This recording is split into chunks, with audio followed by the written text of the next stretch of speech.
Michael. How are you? Hello. I have not tweeted the link yet, so I'm going to do that right now before we even say another word. Okay. Yeah, you should be tweeting the link beforehand now. Now they fixed it so you can have this link and then people will get reminded when we go Oh, online. really? Okay, I didn't know that. Yeah, I tagged you. You should be checking your notifications. Just refreshing them constantly to see. Wait, do you get any notifications? I get What them is in a. this image of me? It's repulsive. What's wrong with that image? It's AI enhanced. It's a better version of you. Oh, Wait, that doesn't look like awful. you at all. First of What all, I does have it a even look? widow. First of all, I have a widow's peak. Uh, I guess I'll fire my graphics guy. I look like a guy who's gonna like wear a camo outfit and go like duck hunting. Is this kind of is? Did you once look like this ever? I Like mean, I I guess there's wouldn't a think that was you resemblance. if I saw that. Oh, you know what? It's some. I know that's just derived from a photo of me that for some reason pops up in all Google searches. Uh, But it's from like 8 years ago, and I was considerably fatter. I see. I see. Okay. Anyways.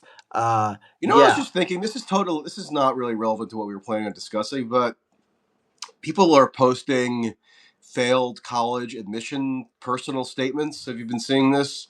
I've seen it. I have never read any of these I statements. haven't. I haven't read them either. But I just had like a fleeting thought just before we logged on. Why are 17-year-olds required to write some like grandiloquent personal treatise about themselves in order to get into college? Like, why not? If you're gonna have them write something that's mandatory, why not write about some other subject? Like, who cares what a 17-year-old has to say about themselves? It's I such a think it's. pointless exercise. I think the history is anti-Semitism. I think that they might have actually What? started this because they had too many Jews getting into the Ivy Leagues in a personal letter. I think I remember reading this. I don't know if I'm getting the details right, but basically, holistic admissions were invented to not have too many Jews in elite universities, and the personal essay was part of that. So you would write like, I go yachting and like I, hang out with my ancestors, go to my ancestors' graves who fought in the American Revolution or something. They would say, "Well, this is our kind of American." And then if you Yeah, said, on the weekends I honor my great great great grandfather who came on the Mayflower. yeah, exactly. So you could say stuff like that instead of like my my my dad from Brooklyn who delivers milk Garments. cartons, yeah, or whatever, yeah, who who's a weaver, yeah, exactly. Oh, well, I should have known that anti-Semitism was the ultimate answer. That's the answer to everything. It's so embedded in It's American the Rosetta society. Stone for everything. It's so embedded that we need it. We need a full court press and government to get rid of it. So we're the tariff thing. I mean, we're a couple hours away from the announcement. There's no leaking. It's funny. Have you noticed a lot less leaking in this administration than the last one? I mean, the last Trump administration. Yeah, there's less. There was almost none in the Biden administration. The first Trump administration leaked like a sieve. The Yeah, Biden administration didn't leak at all, or virtually never, and there's not really much in this administration either because they know that that would be like offense number one. You, yeah. I you'd be think the first. defying what is your paramount obligation, which is loyalty to the supreme leader.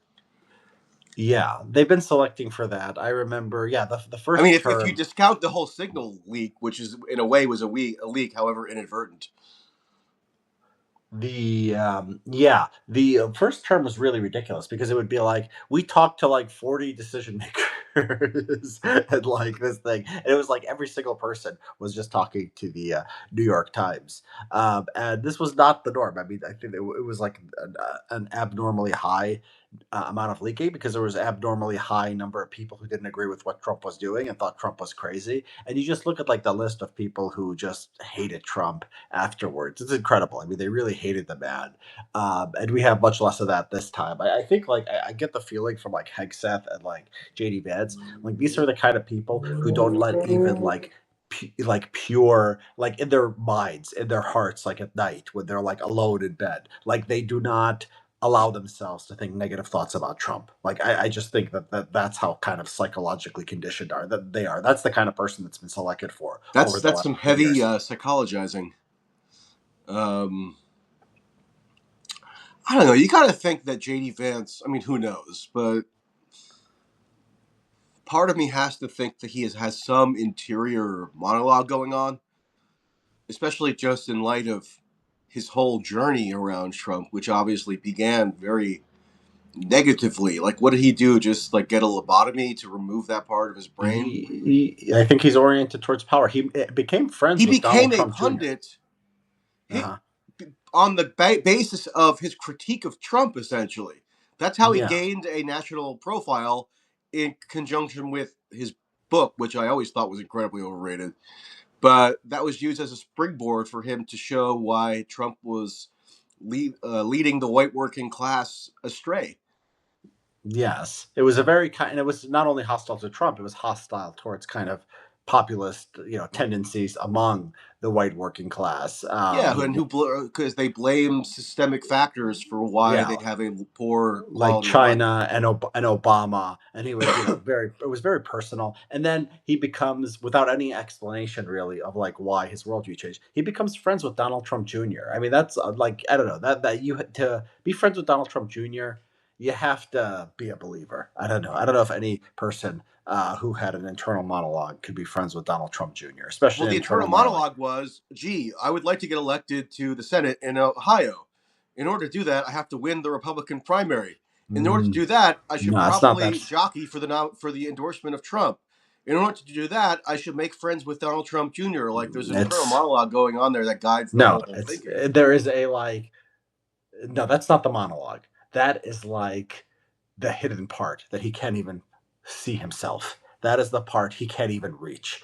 The part that's the internal monologue is like, these elites are so bad. They've done these things to the working men and women of the country. They've sold us out on behalf of the globalists and the illegal immigrants.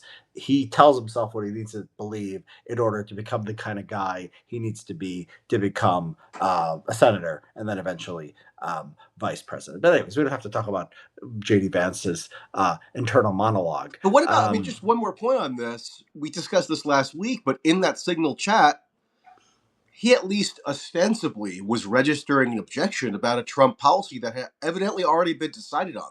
Like he was Yeah, objecting after the fact on yeah, superficial, kind of spurious grounds, but nevertheless. yeah. That's So consistent with. that must suggest like some faculty that he's maintaining for critique. Yeah, no, he can critique Trump's policies. He could critique a specific decision of Trump in his head. He can't critique the Trump phenomenon. He can't critique Trump as a man. I think that like that is something you can't do in Republican politics. And if there's any part of you that feels that way, Trump will see it. Don Jr. will probably see it, and I think the base will, at some level, see it, because what these people care about is Trump first and foremost. Well, yeah. What are you expecting from this tariff thing? How's the markets doing Well, today? Let's see. I mean, one thing I will say about the tariff issue is that it really is true that Trump has been basically advocating variations of this going back to the 1980s Uh huh. when he first toyed with running for president in 1988. Roger Stone infamously ferried him to New Hampshire for like a testing the waters trip. And back then he was obsessed with Japan as the country that was principally uh, ripping the United States off with a trade imbalance. Yeah. Um, the thing is that so I don't think that it's inherently objectionable to favor a more protectionist economic policy. Like I don't personally have that strong of a feeling about it one way or another. I think it's like a viable political proposition in a pluralistic society for people to want more protectionism. I guess my misgiving here is that it seems to be interwoven with a lot of weird like national security justifications for things. Like um, we're going to tariff we're going to start a trade war with Canada in particular, and part of that is because they don't pay enough for their defense, or the United States is paying for their defense, and uh, we'd be better able to ward off the influence of China and Russia in the Western Hemisphere if they just became a state. And oh, by the way, we should annex Greenland as well, and we're going to send J.D. Vance to be the little errand boy in Greenland. Um, so I just think that there's a lot of because if you notice, Trump over the weekend called up Kristen Welker of NBC News and announced that he was getting quote pissed off with Putin, Hmm. and he was suspecting that Putin was dragging his feet on these nominal ceasefire negotiations. And he said that one thing he might consider doing if Putin keeps dragging out the process is putting on what Trump called secondary tariffs on Russia, by which I'm pretty sure he means sanctions. So he's kind of collapsing tariffs and sanctions into the same policy. And obviously, sanctions are used to advance like national security type prerogatives. So I don't think this is strictly just like an economic policy about onshoring manufacturing or remediating the trade deficit that he feels like has gone unaddressed for decades. To me, there's a weird national security sort of like uh, dynamic here going on, where tariffs and sanctions get conflated, and this like new paradigm is going to be used to pursue those objectives in addition to the economic ones. Yeah. So right now, the Nasdaq Composite is up 1% today. So I think whatever the market's reading the tea leaves, they think it's maybe not going to be that bad. You're right. It's kind of a confused. I've been listening to these podcasts, like Ezra Klein had one and Derek Thompson had one, where they try to like understand like the smart version of what Trump is doing, and like it's like collapse the value of the dollar. The value of the dollar, the dollar becomes less valuable, so people can buy more imports or something like that. There's like all these complicated steps for it to make sense, but that doesn't appear to be what Trump is doing. Trump appears to be kind of trying to push people into becoming annexed by the U.S. in some cases, Canada, or just he doesn't like tariffs and he feels like people are ripping us off, and this is just like his kind of view for seeing the world, right? So like, there's a couple like modes like Trump is comfortable in. It's like they're ripping us off, like foreign countries are doing something bad, and I made a deal, and me, Donald Trump, I won, right? And so it's like that's all what we're doing here. We're doing some kind of stupid kind of dance to make him feel good, um, and Or I to don't give know. him so-called negotiating leverage, because people think that it's good for Trump to negotiate just for its own sake. It doesn't even really matter what the ultimate objective is of negotiations. They just think that it's like this dogmatic Yeah, article. It's like a dogma to negotiate at all times, and everywhere, it's and it's corruption. I mean, it's be corruption too. negotiating.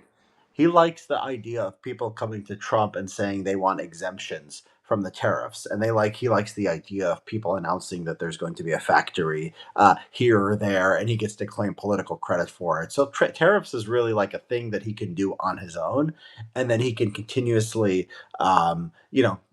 get basically sit there like the Godfather, dispensing favors, Yeah. getting kissed up to, claiming credit for things. That's hard to do with just an agreement that leaves the system as is and treats everyone the same.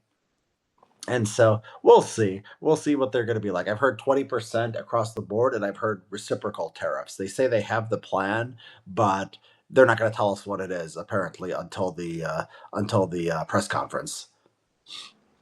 Also, what exactly are we being liberated from? Like a Other strong countries ripping dollar? us off. Other countries ripping us We're off. being Yeah. liberated from the ability to like go to other countries and have an advantage in the strength of our currency. Yeah, liberated from that. I mean, they really love the idea. These nationals love the idea of manufacturing jobs. It's like the idea that like working in a factory is like the only thing at least a working class person or a person without a college degree could do that has like any kind of meaning, right? It's like there's no reason to think like factory jobs are that great, like making a thing rather than like delivering a thing or like providing a service, right? It's a kind of just irrational, like it's an irrational kind of aesthetic preference for like what these people think a low class job should look like. So you don't have any sympathy for the idea that in an earlier era with a different economic paradigm that was prevailing, an ordinary like high school graduate could go and work at the local factory, get a living wage where they could buy a house and a car and like go on a vacation once a year. They had job security, they had retirement benefits, and they could plan their entire life around that. Obviously, for certain people, that's not going to be the ideal lifestyle. Maybe if you want to break out of the mold of what's predominant in your community, you're not going to just want to settle into that comfortable routine. But a lot of people would be comfortable doing that, and it's not as much available. And also, there were some communal benefits to like a town revolving around one primary employer, in that you're congregating with people in the neighborhood regularly. There's like communal events that stem from the workplace. It's much less atomized than like working for Uber or Eats or something. So I know I have some sympathy with people who look with fondness on that being available more Yeah. so in the past than it is now. I don't know if it can necessarily be restored in the way that some would like, but I don't necessarily begrudge the nostalgic affection. Yeah, I mean, there's always nostalgia. I mean, there was nostalgia when the Soviet Union collapsed. A lot of people like the idea of kind of government taking care of them. Um, yeah, I don't know. It's like to have that in the first place, like those factory jobs required disruption of like rural life and people's lives and people who immigrated to the U.S. So it's not a kind of it's a kind of weird thing to ever try to like just push the pause button and try to stop right there. I mean, we never do that. We've never done that. I mean, is there like a sympathy for a person who would prefer like a factory job? Some people don't like service jobs. Like, yeah, but it's like the economy is not built around one kind of person who wants one kind of job. I mean, jobs are there based on the needs of the technology and the kind of the preferences of the time. So yeah, I mean there could be some sympathy for it. I don't think it's like a good basis for policy or what Trump is doing right now. A commenter actually just made a good point in line with what I was saying before, which is that there's a national security dimension here that I sort of question the validity of, in that they're saying we need to revitalize our manufacturing base in the United States because we need to make sure that we're not reliant on supply chains or China for some of our core materials that we would need should Yeah. there be a war that breaks out. But that doesn't make any sense for like why you don't want to trade with Canada, why you want to fight with Canada and the Europeans. You need actually like a policy focused on China would be one thing. It would require like better trading relationship with Japan and Korea and other countries. But no, it's much more general than that. And China is like there's reports that China is like coming closer to Japan and Korea based on the way the U.S. is treating the rest of the world. So that could be like a kind of rational thing if it's just about China. But there's like nothing. It's like China is kind of like forgotten about. It was like he rants about Canada and Mexico. Yeah, but just in general, as a general concept, the idea It's that we not. I mean, need it's all our not as manufacturing in the domestic United States in the event of a war where trading routes could be disrupted or something like that. well. I mean, in the United States. I mean, why in the United States, right? Not with China, right? Like China's going to disrupt trade with Europe and Canada. That seems unlikely. Or with Africa or Latin America or something. I mean, the Pacific, but the Pacific, I mean, those countries are going to be American. They're going to be American allies in any kind of conflict with China. So they're going to, yeah, I mean, because China cutting off trade to Japan is kind of, Well, it's however kind of sound the preferential. rationale is, they do also seem to be invoking this national security or like military readiness rationale that I find somewhat ominous. Yeah. Well, why is it why is it ominous? Well, I mean, because it's like they're almost like looking at some kind of World War scenario as a foregone conclusion that we all have to quote prepare for. but I'm saying they're not. It's just one of those things they throw out there, right? They throw out there everything, and you kind of see what sticks, just because they don't like trade, right? They're just kind of reverse engineering what Trump wants to do. But anyways, I mean, I think it's hard to say what's going to happen by the time people listen to this. Um, they'll probably know more than we know now. Anyways, well, let's talk. You want to talk about the election results last night? Yeah, yeah. What do you So make this of? is So just some statistics. So the Trump won Wisconsin, but the Supreme Court race, which determined the composition of the Supreme Court, is 3-3. So it's 4-3 now. Liberals they won by about 10 points. And then Florida's first district. This was Matt Gates' old seat. It went from +32 for Gates to +15 Republican. So the Republicans held on. Um, 17-point swing in the Democratic direction. Something similar in the 6th district. Mike Walz's old seat went from Republican +33 to Republican +14, and they're still counting the votes, so it's not going to be maybe exactly like this. So it's like a 10-point, 12-point shift in Wisconsin. Like a 15-point shift in Florida, 15 to 20 in these races.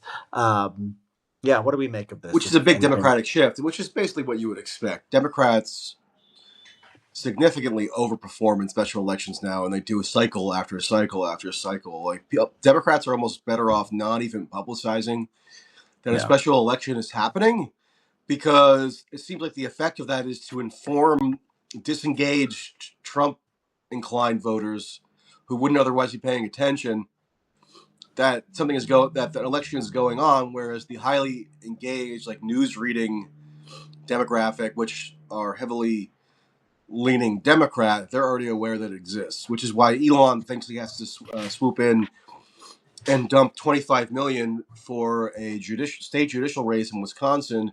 Which, to me, the funniest aspect of that is that he was running around proclaiming, like, uh, had Elon Musk ever followed like state judicial races in Wisconsin before, like last week? I tend to doubt it, but suddenly he convinced himself that literally the future of Western civilization hinged on the outcome of a state judicial race in Wisconsin, which nobody could name the candidates of in a lineup But for it's not president of the completely. government. I guess it's ridiculous to say this is the future of Western civilization. But like, if you're interested in politics, like this is actually an important race because the Supreme Court in Wisconsin has been very interventionist. It's done things on abortion. It's pushed back on the Republican legislature, and like, who has control of the Wisconsin Supreme Court? Even if people don't pay attention to it, even if Elon never did, it is actually a big deal for policy. I mean, it's a moderately significant race if you're like a political junkie, or if you maybe Right, live in which Musk Wisconsin is, and you have an which Musk interest is right in now, judicial right? affairs. But Yeah, Musk is tweeting Trump about won politics all Wisconsin day. in 2024 while there was still a liberal or Democratic majority on the state Supreme Court. So obviously, it's not as strictly determinative of political outcomes as they want to make it out to be. Well, it is. It's maybe not for it's not going to determine the presidential race, but it's going to determine other things like what kind of policies they have at the state level. Also, the redistricting thing is apparently a big deal. It might swing a few House seats. So, like, yeah, if you're a political junkie, I mean, Musk is a political junkie at this point. He tweets about politics all day and spends tens and hundreds of millions of dollars on political races. So this is like actually a rational place if he wants conservative things to be done and not liberal things, for him to put his money and put his political capital. Well, The it wasn't rational if it ended up backfiring, because people are increasingly repulsed, especially Well, it special election failed. voters, Yeah, by his political activism, which seems probably was the case. yeah. Well, yeah. I mean, I'm And I'm rational in the sorry, I sense just of like, find it ridiculous that because you think in some future scenario it might be the case that a liberal majority Supreme Court in Wisconsin could redistrict congressional seats, and maybe so like one or even two fewer Republicans are in the House. That therefore means that the outcome of this race is so important that the quote entire destiny no, of that's humanity is that at is yeah. stake. That's Like, how can you not I said that's find ridiculous. that to Yes, be laughable? Of course, it is laughable. I said that's ridiculous. I mean, like of all the ridiculous things he says, it's probably it just doesn't kind of register. But no, And you're also, right. he It is swoops not the in. He says, future of "Hey, Western if civilization. I'm going to give like $1 million to a couple random people who pledge that they'll vote in this election." Then he had to delete the tweet and say, "Oh, sorry, I meant that what I'm going to do is give $1 million to randomly selected people who signed my petition against activist Yes. judges." Then he says, "Oh, if you like, you'll get $50 here and there if you take a selfie with somebody who's going to vote." Yeah. And or then whatever. afterwards, he says So it he's doesn't. just dumping He's endless yeah. money into races in a way that obviously is going to be very incendiary to people who don't like him. So if you say it's rational for him to be super involved in this race, maybe it wasn't. I mean, they actually lost by a greater margin than had been projected by the polls.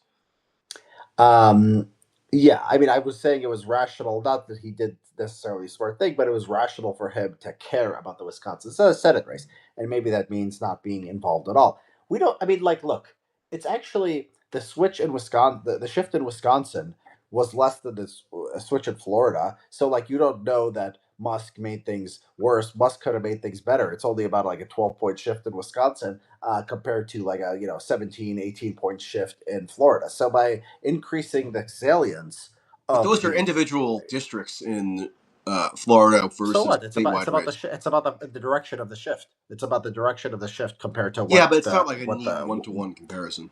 it's not a perfect one-to-one comparison, but it's like he couldn't have known that beforehand, right? He couldn't have known his like sending giving these $1 million checks to people like wouldn't be enough. It has to be strong, right? It has to be he has to create a cultural phenomenon that is enough to overcome like the political gravity of Democrats.